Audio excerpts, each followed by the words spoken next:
చిత్తూరు ప్రాంతంలో తోతాపరి మామిడి రైతుల సమస్య ఏంటో తెలియదా? అంటే 5 సంవత్సరాలు ఆయన నిద్రపోతున్నాడా, క్యాన్సర్ కాస్తా ఉన్నారా? దానికి సమాధానం చెప్పాలి. ఇవాళ సమస్యలు తెలుసుకోవడానికి రావడం ఏంటి? అది కూడా 10,000 మంది అనుమతి కోవడం ఏంటి? రాష్ట్ర వ్యాప్తంగా అందరి కార్యకర్తలకు ఫోన్ చేసి కనీసం 30,000 ఉండాలని చెప్పి ఆదేశాలు ఇవ్వడం ఏంటి? అంటే 30,000 మందితో రైతుల సమస్యలు తెలుసుకోవడానికి ఎవరైనా వెళ్తారా? కాస్త బుద్ధి జ్ఞానం ఉన్నవాళ్ళు 10 మందితో పోతారు, 100 మందితో పోతారు. సమస్యలు నిజంగా సమస్యలు తెలుసుకోవాలి. అది సమస్యలు ఇప్పటిదాకా తెలియదంటేనే అది చాలా పెద్ద సిగ్గుచేటు. రెండోది, అది పరిష్కారం చేయాలంటే వాళ్ళు విస్తృతంగా మాట్లాడే రైతులతో నిజంగా వారు క్షేత్రస్థాయిలో ఎదుర్కొంటున్న సమస్యలు ఏదో తెలుసుకోవాలంటే 10 మంది వెళ్ళాలా, 20 మంది వెళ్ళాలి తప్పిస్తే 20,000 మంది 30,000 మందితో అంటేనే దాని వెనకాల ఒక కుట్రపూరితమైన ఆలోచన ఉందనే విషయాన్ని మనం అర్థం చేసుకోవాలి. గతంలో కోడికత్తి విషయంలో బాబాయ్ మర్డర్ కేసులో చూసాం ఏ రకంగా వాడుకున్నారు. తర్వాత కోడికత్తి విషయంలో చూసాం, ప్రజలందరూ చూసారు ఏ రకంగా వాడుతున్నారు.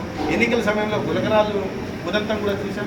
దాని తర్వాత ఇప్పుడు కొత్తగా చూస్తున్నాం మన పొగాకు రైతుల విషయంలో కూడా అదే చూసాం. లేదా మన పరామర్శకి వెళ్ళి నాగమల్లేశ్వరరావు పరామర్శకి వెళ్ళి ఒక కార్యకర్తని మరి నొక్కి చంపేసి నాకు తెలియదు 10 లక్షలు ఇచ్చేసాం కదా, ఇంకేంటి మా కార్యకర్త కదా అని మాట. అంటే దాన్ని బట్టి ఒక విపరీతమైన ఒత్తిడిలో ఉండాలా, ఒక మానసిక వ్యాధితో బాధపడుతూ ఉండాలి నాకు అనిపిస్తున్నది. ఎందుకంటే నేను ఆరోగ్య శాఖలో వచ్చిన తర్వాత కొద్దిగా ఈ మెంటల్ హెల్త్ మీద ప్రత్యేకంగా దృష్టి సారిస్తున్నా కాబట్టి ఇటువంటి మెంటల్ హెల్త్ ఉంటున్న వ్యక్తులు ఏ రకంగా ప్రవర్తిస్తారు అనే విషయాన్ని అర్థం చేసుకునే ప్రయత్నం నేను చేస్తున్నా. అటువంటి మానసిక స్థితి నాకు ప్రతిపక్ష పార్టీలు ఇవాళ కనిపిస్తా ఉంది. మీరు ముందు సమాధానం చెప్పాలా. 5 సంవత్సరాల పాటు పాలన చేసి దేశంలోనే అతి ఎక్కువ ఆత్మహత్యలు చేసుకునే 2వ రాష్ట్రంగా మీ కాలంలో ఆంధ్రప్రదేశ్ కాలేదా? దానికి సమాధానం చెప్పండి.